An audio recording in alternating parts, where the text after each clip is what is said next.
Good morning बच्चों। आज हम लोग वर्ग 7 का विषय विज्ञान प्राणियों में पोषण पाठ 2 को पढ़ेंगे।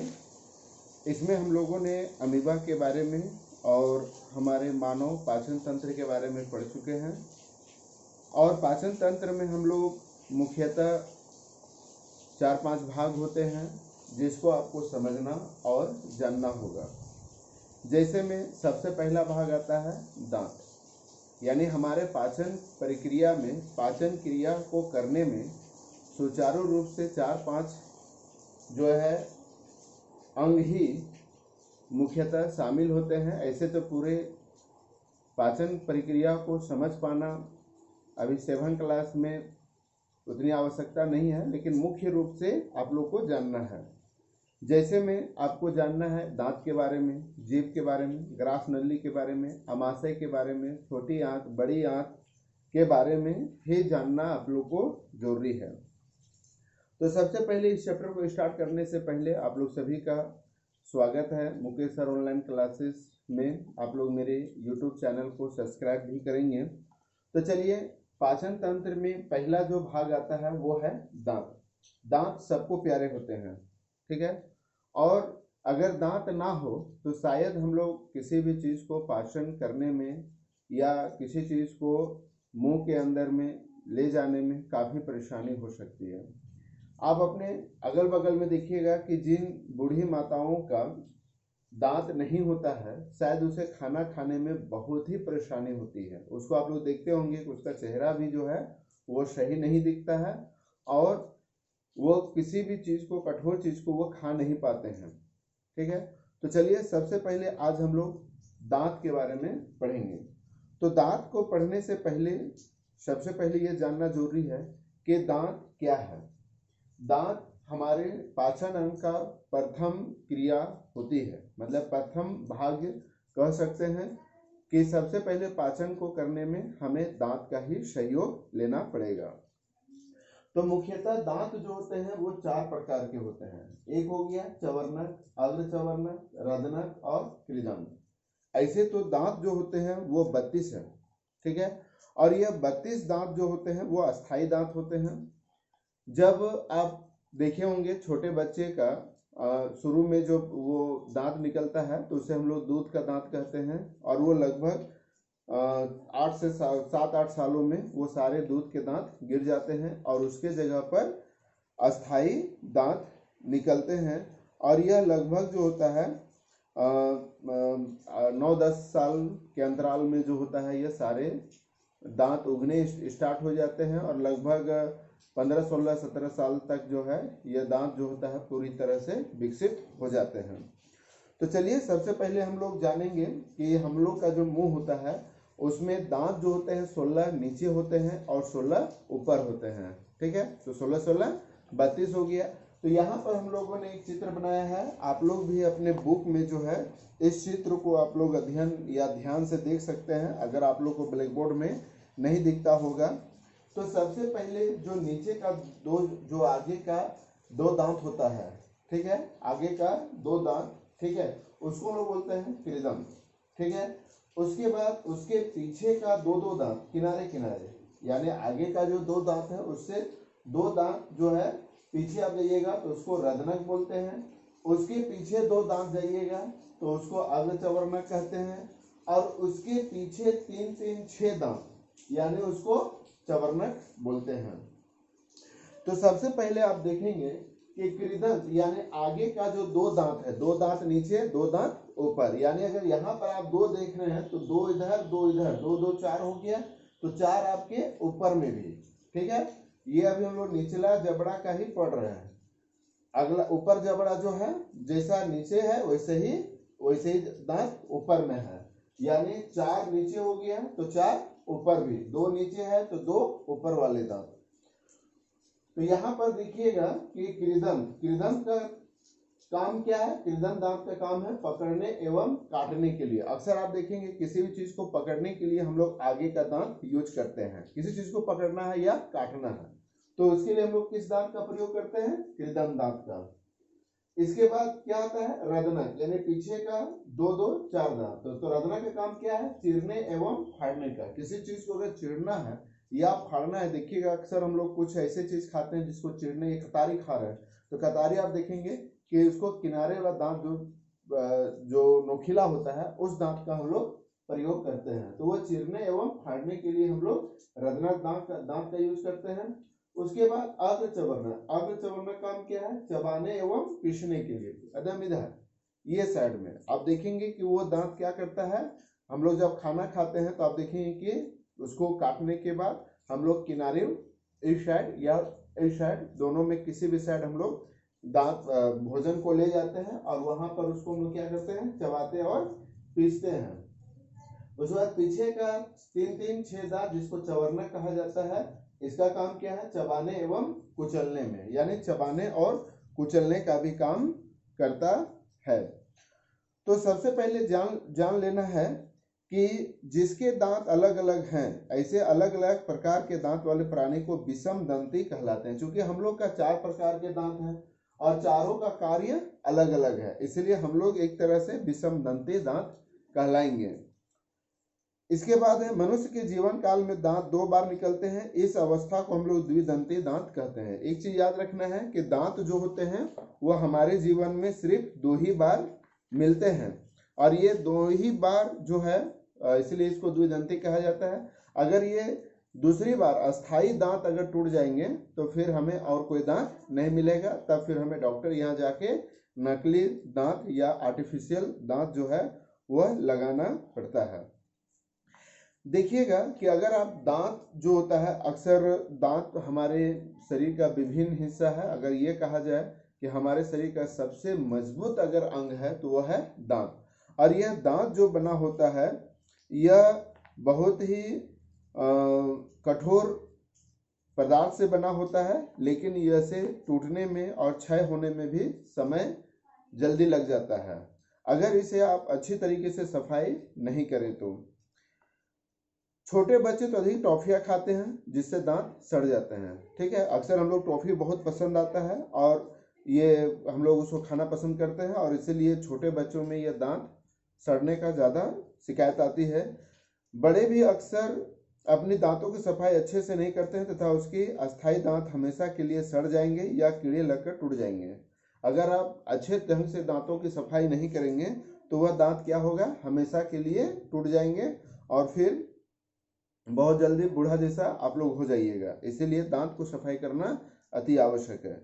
सामान्यतः हमारे मुख में जीवाणु पाए जाते हैं जिससे हमें कोई हानि नहीं होती है। खाना खाने के बाद अगर मुंह ठीक से साफ नहीं करते हैं तो अनेक हानिकारक जीवाणु वृद्धि करने लगते हैं और यह जीवाणु दांतों के बीच फंसे भोजन के शकरा का विघटन कर अम्ल स्रावित करते हैं तथा दांत को धीरे धीरे क्षय पहुंचाते हैं, जिससे दंत जो होता है वो क्षय हो जाता है। यानी हमारे जब हम लोग खाना खाते हैं तो उसमें बहुत तरह के जीवाणु होते हैं और वह जीवाणु जो होते हैं वो हमारे लिए नुकसानदायक नहीं होते हैं, लेकिन अगर वही जीवाणु जो होते हैं अगर दांत में फंस जाता है तो धीरे धीरे वो वृद्धि करके हमारे दांत को क्षय करता है, तोड़ देता है।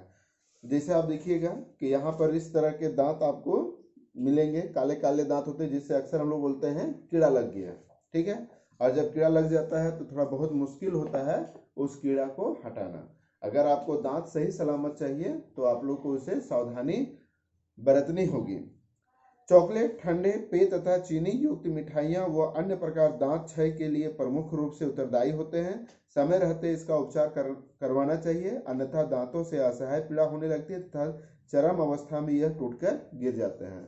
यानी अगर किसी का दांत में कीड़ा लग जाता है तो देखिएगा कि उसको बहुत दर्द करता है, और अगर यह दर्द जो होता है यह इतनी असहाय होती है, अक्सर अपने अगल बगल में किसी को देखे होंगे कि अगर दांत में कीड़ा लग गया है तो बहुत दर्द होता है। इसीलिए मतलब है कि आपको दांत को सही सलामत साफ सफाई करना होगा। प्रत्येक व्यक्ति को प्रतिदिन सुबह उठकर एवं रात्रि में सोने से पूर्व कम से कम 2 बार ब्रश अथवा दातुन करनी चाहिए।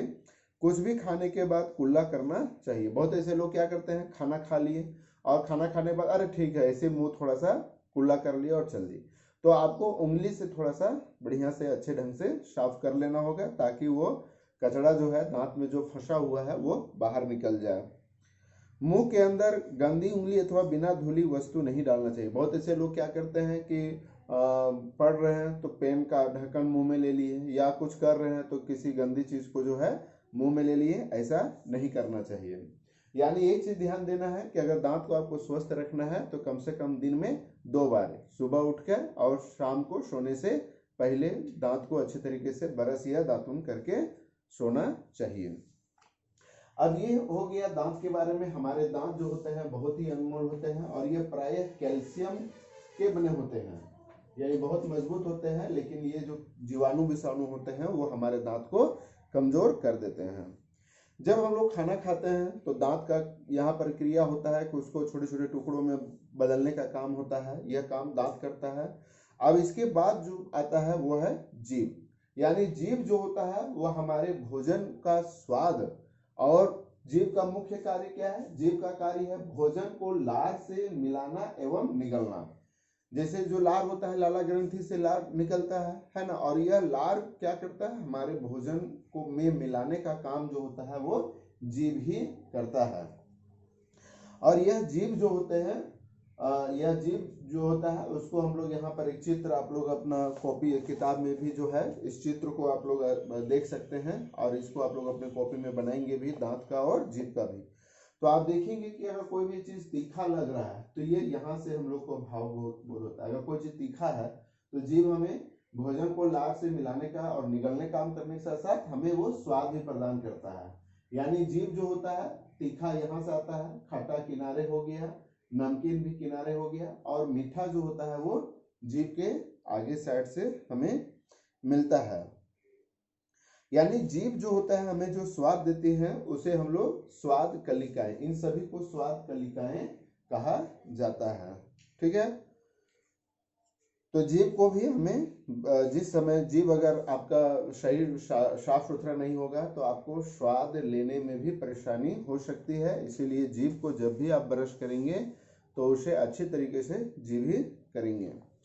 जीभ क्या करता है कि खाने को थोड़ा सा पलटता है ना, और जो हमारा लाला ग्रंथि से जो लार निकलता है उसको मिलाने का काम करता है। और जब ये मिल जाता है तो फिर आगे प्रोसेस हो जाता है ग्रास नली में।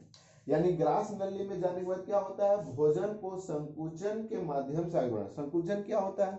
जैसे अक्सर आप लोग केचुआ या जोंगटी, देहात में जोंगटी कहते हैं, हिंदी में केचुआ कहते हैं। तो केचुआ को आप ध्यान से देखिए, केचुआ क्या करता है? क्या उसका पैर होता है? नहीं होता है। वो कैसे चलता है? तो वो संकुचन के माध्यम, देखिएगा कि वो पहले क्या करता है? अपना मुंह को आगे की ओर फैलाता है, फिर वो पीछे से उसको खींचता है, फिर वो मुंह को आगे की ओर फैलाता है, फिर पीछे वो खींचता है। इसको हम लोग बोलते हैं संकुचन। यानी हमारा भोजन जीभ के बाद संकुचन के माध्यम से जो है ये भोजन जो है चला जाता है। जैसे आप यहाँ चित्र में देख सकते हैं, संकुचन हो रही है, भोजन यहाँ पर है, और ये धीरे धीरे संकुचन के माध्यम से जो है ग्रास नली से यह आगे की ओर बढ़ता है। ग्रास नली के बाद जो होता है हमारा भोजन जो होता है वो अमाशय में चला जाता है, और ये अमाशय बहुत ही इंपॉर्टेंट है। अमाशय जो होता है वह हमारे शरीर में एक मोटे भीतर थैली नुमा, एक थैला जैसा होता है, देख सकते हैं आप लोग चित्र में, इस टाइप का होता है। ये अमाशय हो गया, ऊपर वाला ग्रास नली, ये अमाशय, और यह छोटी आंत। यानी भोजन पाचन प्रक्रिया में, भोजन पाचन क्रिया में जो होता है अमाशय का महत्वपूर्ण स्थान होता है। और यह अमाशय क्या होता है? अमाशय का आंतरिक सतह जिसे संश्लेषा झिल्ली कहते हैं, हाइड्रोक्लोरिक अम्ल तथा पाचक रस स्रावित करते हैं, और इसे हम लोग जठर रस कहते हैं। यानी हमारा भोजन को पचाने में जो होता है हाइड्रोक्लोरिक अम्ल का अभिन्न हिस्सा रहता है। ठीक है। और यहीं पर जो होता है वो हमारा हाइड्रोक्लोरिक अम्ल जो होता है वो भोजन को थोड़ा सा पचाने में, उसको सड़ाने में जो होता है मदद करता है, और यह काम होता है अमाशय में। अम्लीय माध्यम पाचक रसों का क्रियान्वित करता है। यह भोजन में उपस्थित कार्बोहाइड्रेट, वसा एवं प्रोटीन के जटिल पदार्थों को सरल पदार्थों में विघटित करता है। यानी अमाशय क्या करता है? अमाशय क्या करता है? कार्बोहाइड्रेट, जो हमारा भोजन में कार्बोहाइड्रेट होता है, वसा होता है, प्रोटीन होता है, इसको तोड़ने का काम जो होता है वह अम्लीय माध्यम यानी जो हाइड्रोक्लोरिक अम्ल होता है वह काम करता है कि हमारे भोजन में कार्बोहाइड्रेट, वसा तथा प्रोटीन के जटिल पदार्थों को सरल पदार्थों में तोड़ने का काम करता है। इसके बाद आ जाता है क्षुद्रांत। यह आहार नाल का सबसे महत्वपूर्ण भाग है। जैसे आप यहाँ पर देख सकते हैं छोटी आंत, ये क्षुद्रांत देख रहे हैं, ठीक है। ब्लैक बोर्ड में हमने चित्र नहीं बनाया, यहाँ पर आप देख सकते हैं। यह हमारे आहार नाल का सबसे बड़ा भाग है, यानी लगभग 7.5 मीटर लंबा होता है छोटी आंत, ठीक है, जिसको क्षुद्रांत भी कहा जाता है। यह 7.5 मीटर लंबा होता है। याद रखिएगा कि छोटी आंत की लंबाई कितनी होती है, 7.5 मीटर। इसे भोजन का पाचन एवं अवशोषण दोनों का ही होता है, यानी भोजन का पाचन भी होता है और यहीं से हमारा अवशोषण भी होता है, यानी जो भी हम लोग खाते हैं वह खाना टूटकर हमारे ब्लड में जाता है, खून में जाता है, और वो खून जो होता है हमारे भोजन को विभिन्न अंगों तक पहुंचाने का काम करता है। तो छोटी आंत में क्या होता है, पाचन भी होता है और अवशोषण भी होता है। छोटी आंत की ग्रंथियां का एक प्रकार का रस निकलता है जिसे आंत्र रस कहते हैं। क्या याद रखिएगा कि आंत्र रस कहाँ से निकलता है, तो वह है छोटी आंत से। इसके साथ ही यह यकृत एवं अग्नाशय से भी स्राव प्राप्त करता है। क्षुद्रांत की आंतरिक भित्ति पर उंगली के समान उभरी हुई हजारों संरचनाएं होती हैं जिसे दीर्घ रोम या रसांकुर कहते हैं। रसांकुर छोटी आंत की अवशोषण की सतह को बढ़ाती है। ये देख लीजिए, ये रसांकुर है। ये कहाँ पाया जाता है, छोटी आंत में, ठीक है। छोटी आंत में रसांकुर पाया जाता है। यहाँ पर रसांकुर में बहुत छोटे छोटे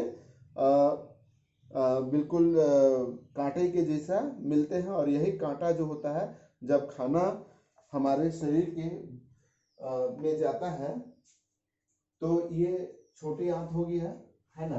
तो यही छोटी आंत पर उंगली के जैसा जो होता है वो निकला हुआ रहता है दोनों साइड, और जब हमारा खाना नीचे की ओर जाता है तो यह खाने को जो है यहाँ से अवशोषित करके यह ब्लड में, रक्त में ले जाने का काम करता है, ठीक है। इसलिए यह जो होता है हमारे लिए बहुत ही महत्वपूर्ण भाग है छोटी आंत, जिसे दीर्घ रोम या रसांकुर कहते हैं। और इसे हम लोग क्या कहते हैं, दीर्घ रोम या रसांकुर, ठीक है। ये अंकुर के समान होते हैं जो हमारे शरीर के विभिन्न पोषक तत्वों को शरीर से छोटी आंत में ले जाकर उसे ले जाने काम करते हैं। रसांकुर छोटी आंत की अवशोषण की सतह को बढ़ाती है। इसके बाद छोटी आंत के बाद जो होता है वो यकृत होता है। आप यहाँ पर देख सकते हैं यकृत, ठीक है, जिसको अक्सर लोग कलेजी भी कहते हैं, है ना, यकृत। यह गहरे लाल भूरे रंग की ग्रंथि है जो उदर के ऊपरी भाग में दाहिनी और उदर का ऊपरी भाग दाहिनी अवस्था में होती है, दाहिना तरफ होता है। यह शरीर की सबसे बड़ी ग्रंथि है, ठीक है, ग्रंथि में सबसे बड़ी ग्रंथि। यह पीत रस स्रावित करती है जो एक थैली में संग्रहित होता है जिसे हम लोग पित्ताशय कहते हैं। देखिए यहाँ पर यकृत में, यहाँ पर देखिए पित्ताशय, ठीक है, पित्ताशय देख रहे हैं। और यहाँ पर पित्ताशय में क्या होता है, तो यहाँ से पित्ताशय से जो होता है वो पीत रस स्रावित होता है। पीत रस वसा के पाचन में महत्वपूर्ण भूमिका निभाता है, ठीक है। यानी पीत रस क्या करता है, हमारे शरीर का जो वसा होता है, तेलीय पदार्थ होता है जो हम लोग तेल खाते हैं, वो पित्ताशय ही उसे पचाने का काम करता है, ठीक है। इसके बाद हम लोग देखते हैं अग्नाशय।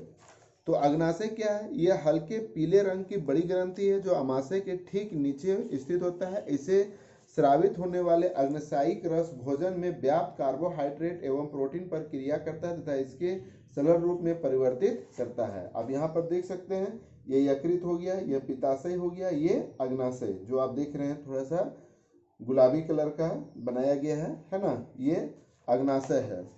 और अग्नाशय में कौन सा रस स्रावित होता है, अग्नसायिक रस, ठीक है। याद रखिएगा कि अग्नसायिक रस जो होता है वह अग्नाशय से स्रावित होता है, और इसका मुख्य काम जो होता है वह कार्बोहाइड्रेट और प्रोटीन को अलग सरल रूप में परिवर्तित करता है।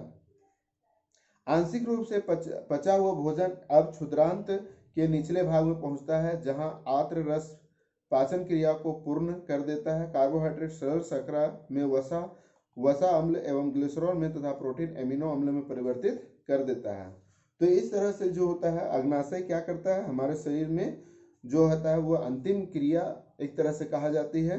और यहाँ से जो होता है हमें जटिल पदार्थों को सरल बनाकर हमारे शरीर में ये इस्तेमाल भोजन के रूप में अवशोषित करने में इस्तेमाल किया जाता है। ग्लूकोज क्या है? ग्लूकोज ऑक्सीजन की उपस्थिति में टूटकर कार्बन डाइऑक्साइड तथा जल बनाता है एवं ऊर्जा मुक्त करता है। ठीक है, ग्लूकोज क्या है? ग्लूकोज जो होता है ऑक्सीजन की उपस्थिति, जो हम लोग ऑक्सीजन लेते हैं उसकी उपस्थिति में टूटकर कार्बन डाइऑक्साइड तथा जल बनाता है एवं ऊर्जा। ठीक है, ऊर्जा हमारे शरीर के लिए बहुत महत्वपूर्ण है। ऊर्जा के बिना हम किसी भी कार्य को नहीं कर सकते हैं, तो वो ऊर्जा मुक्त होता है। इसका उपयोग शरीर द्वारा विभिन्न कार्यों में किया जाता है। यानी इसी ऊर्जा से हम लोग चलना, दौड़ना, खेलना, कूदना, पढ़ना, लिखना, सोना, जो भी काम है इसी ऊर्जा से करते हैं। शरीर भोजन का वह भाग जिसका पाचन नहीं हो पाता है, उसका अवशोषण नहीं होता है, वह बड़ी आंत यानी वृत्तांत्र में भेज दिया जाता है। अब इसके बाद छोटी आंत के बाद कहाँ चला गया? छोटी आंत के बाद यकृत, पित्ताशय, अग्नाशय, अमाशय, ये सारा चीज हो गया। उसके बाद ये जब जो भोजन नहीं पच पाता है वह चला जाता है बड़ी आंत में, और इसकी लंबाई लगभग 1.5 मीटर होती है। ठीक है, 1.5 मीटर होती है। कभी कोई पूछ देगा कि बड़े आंत की लंबाई कितना होता है, तो 1.5 मीटर। यह क्षुद्रांत की अपेक्षा चौड़ी एवं मोटी होती है, छोटी होती है, चौड़ी भी होती है। आप यहाँ पर देख सकते हैं किनारे किनारे है ना, ये बैंगनी रंग, थोड़ा ये मिट्टी कलर का है ना, ये है बृहदांत है ना, ये मोटा भी है और छोटा भी है। ठीक है, याद रखिएगा, मोटा भी है और छोटा भी है। इसका मुख्य कार्य जल का अवशोषण करना होता है। यानी यह बड़ी आंत का काम क्या है? जल को अवशोषण करना और अपशिष्ट पदार्थों को मलाशय में भेजना। ठीक है, और यह जो बड़ी आंत का काम क्या होता है? पानी को सोखना और उसे मल के मलाशय में भेजना। और फिर हम लोग क्या करते हैं, जब वो मलाशय में चला जाता है तो फिर हम लोग धीरे धीरे उसे मलाशय से फिर हम लोग सुबह शाम बाहर निकाल देते हैं। तो अब यहाँ पर आप देखें पाचन तंत्र का, पहले हम लोग मुख से खाना लिए, दांत उसको चिबाया, लार ग्रंथि वहां से मिली, जीभ उसको क्या किया, पलटने काम किया, उसको निगलने काम किया। फिर ये ग्रास नली में आ गया, ग्रास नली से फिर ये अमाशय में चला गया, अमाशय से क्या निकला? हाइड्रोक्लोरिक अम्ल निकला। फिर यहाँ से ये कहाँ चला गया? अग्नसायिक अंग, जो आपका अग्नाशय होता है, पित्ताशय होता है, वहां पर चला गया। ठीक है, फिर वहां से कहाँ चला गया? छोटी आंत चला गया। छोटी आंत से फिर कहाँ चला गया? बड़ी आंत में चला गया। और बड़ी आंत से फिर कहाँ चला गया? मलाशय में। मलाशय के बाद जो है वो गुद्दा, फिर हम लोग उसे बाहर समय समय पर फिर उसे हम लोग बाहर निकालते रहते हैं। इसके बाद जो होता है घास खाने वाले जंतुएं। तो आप यहाँ पर घास खाने वाले जंतुओं में एक जो है गाय के बारे में आप देख सकते हैं। यहाँ गाय की एक संरचना है जिसमें ग्रासिका है, रुमेन है, क्षुद्रांत है, बृहदांत है, अर्धनाग्ल है और अमाशय है।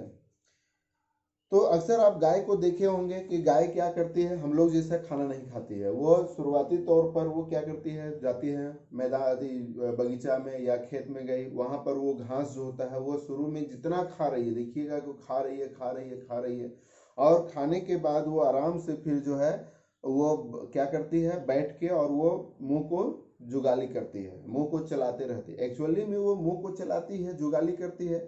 और इस जुगाली में वो क्या करती है कि जो भोजन वो पहले जैसे तैसे खाई है उस भोजन को वो फिर से चबा के शरीर के अंदर में ले जाती है।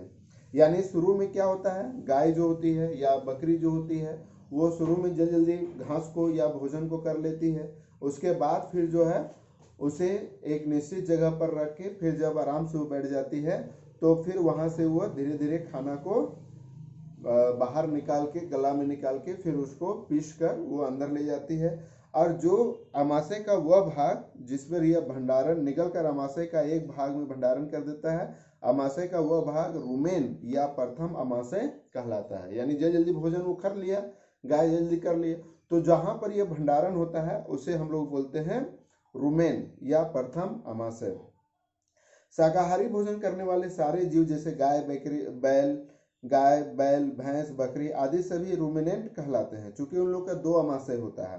रूमेंट में भोजन का आंशिक पाचन होता है जिसे जुगाल कहते हैं। बाद में रूमेंट जीव इस छोटी पीड़कों के रूप में पुनः मुख में लाता है और चबाता है। इस प्रक्रिया को रोमंथन या जुगाली करना कहते हैं। यानी जो जानवर जुगाली करता हो, ऐसे जानवरों को हम लोग रूमिनेंट एनिमल या रूमिनेंट जानवर कहते हैं। चूंकि उन लोग जिसे तैसे खा लेता है, उसके बाद फिर बैठ के आराम से छोटे छोटे टुकड़ों में निकाल के उसे जुगाली करके खाता है। जुगाल को वापस निगलने पर यह आमाशय के दूसरे कक्ष में पहुंचता है जहां भोजन का विखंडन होता है। यहाँ से यह तीसरे कक्ष में पहुंचता है जहां से ज्यादातर पानी का अवशोषण होता है। फिर वह चौथे भाग में पहुंच जाता है जहां आमाशय के एंजाइम की मदद से भोजन का पाचन होता है। क्षुद्रांत और बृहदांत में अवशोषण होने के बाद अपचे भोजन निष्कासित हो जाते हैं। इस प्रकार पाचन प्रक्रिया पूर्ण होती है। यानी बैलों का जो काम जो होता है वो थोड़ा सा टफ होता है। उन लोग को 2 बार जो है भोजन को पचाना पड़ता है। ठीक है। पोषण का परिवहन एवं शोषण तंत्र से संबंध। मानव के तीनों प्रणाली एक दूसरे के साथ परस्पर मिलकर कार्य संपन्न करते हैं एवं एक दूसरे पर निर्भर करते हैं, जिस शरीर की कोशिकाओं को ऊर्जा मिल सके और यह अपने दैनिक जीवन का जैविक प्रक्रिया कर सके। तो इस तरह से हम लोग देखते हैं कि हमारा जो भोजन होता है वह हम लोग जो खाते हैं वो अचानक से हमें ऊर्जा प्रदान नहीं करता है। यानी यह भोजन में जो पोषक तत्व होते हैं, है ना, वो पोषक तत्व विभिन्न पाचन क्रियाओं से गुजर कर हमारे शरीर में चला आता है और फिर उसे हम लोग विभिन्न कार्यों को करने में हमें ऊर्जा मिलती है और फिर उस ऊर्जा से हम लोग विभिन्न कार्य को करते हैं। तो इस तरह से प्राणियों में जो पोषण है वो चैप्टर कंप्लीट हो जाता है। और आप लोग जो इसका क्वेश्चन आंसर है, अभ्यास जो है, उसको घर में जरूर करेंगे। और अगर किसी तरह से कोई समस्या होती है तो मुझे निश्चित फ़ोन करके पूछेंगे और इसका उत्तर जो है करके सभी को मेरे पर्सनल व्हाट्सएप ग्रुप में डाल देंगे ताकि मैं उसे देखकर चेक कर सकूं। फिर हम लोग मिलते हैं नए वीडियो के साथ। तब तक के लिए सभी को धन्यवाद। आप लोग खूब अच्छे ढंग से घर में पढ़ाई करेंगे। धन्यवाद।